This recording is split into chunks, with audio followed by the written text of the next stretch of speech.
babeti en couleur yango nde makambo ya sika e tolobela malamu ya moto tobeta maboko eza te kaka tolobaka mabe ya moto. Merci beaucoup. Tokomi na suka émission. Merci. Tout en couleur, Congo en couleur. Maman batata bandeko ba responsable ya fraude électorale na mboka na biso eza opposition congolaise sauf parti moko IDPS. Opposition congolaise na université ya Liège nde basengaki ba mama batata bandeko bapesa bango responsabilité ya contrôle ya ba élection sauf IDPS. IDPS a boyaki ko participer na élaboration ya constitution na loi électorale na université ya Liège.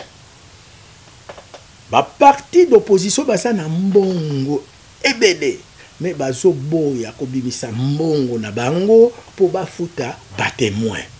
Ba témoin nde basa na droit ya ko signer PV.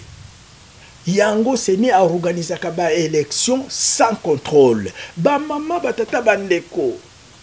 Eloko oyo na lingi koloba. Le 20 décembre 2023, soki ba parti d'opposition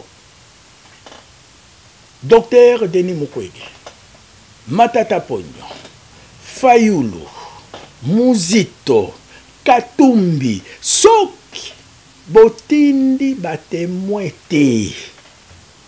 Soki botindi batémoin te. Seni a nommé président, a nommé député nationaux, a nommé député provinciaux selon calcul naïe. Tozo yebisabino botinda batémoin.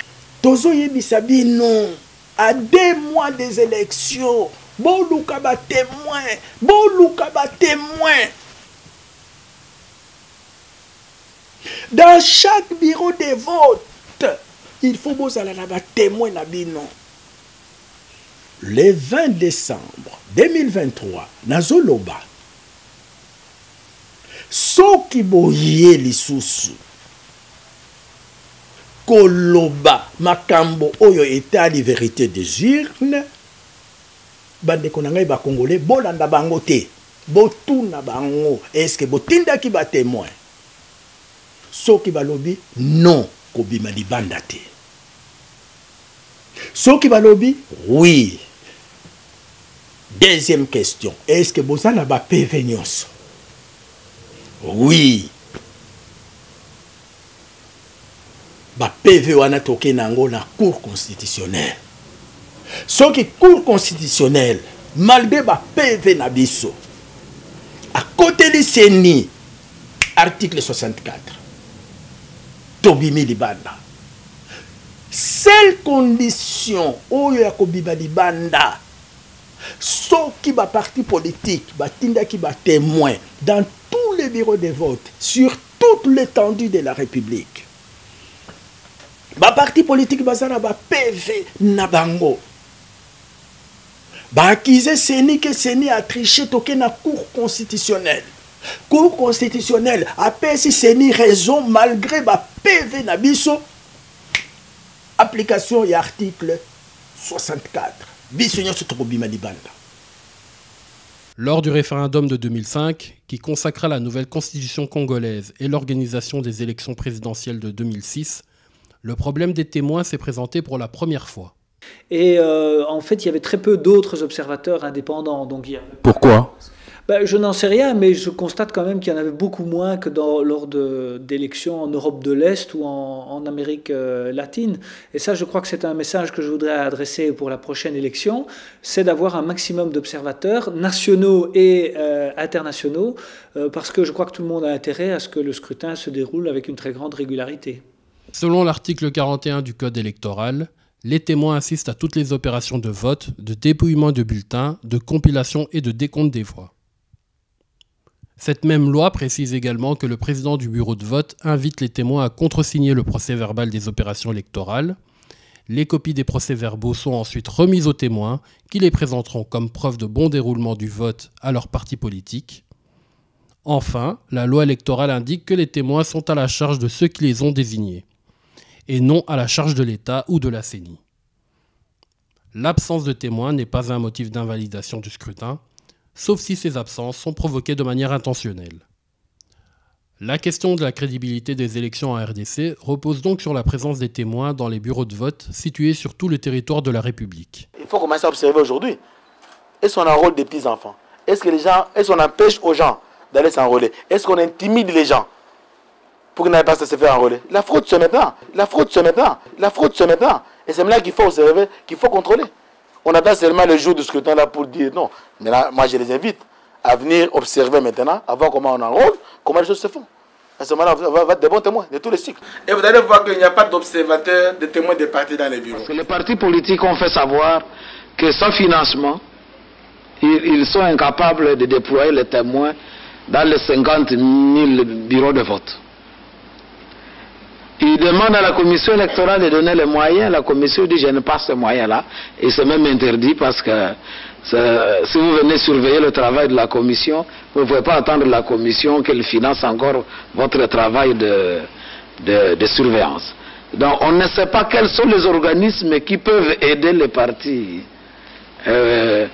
politiques à ce qu'on puisse déployer les témoins de ces partis à travers les bureaux de vote. C'est important. Mais quel mécanisme est possible? Ça, ce n'est pas facile à répondre.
Est-ce que ça va?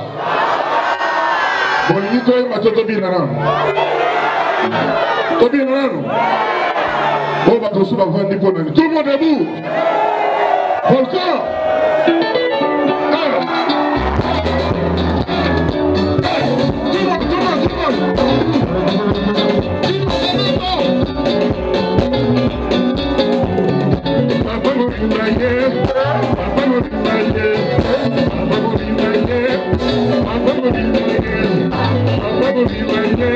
Papa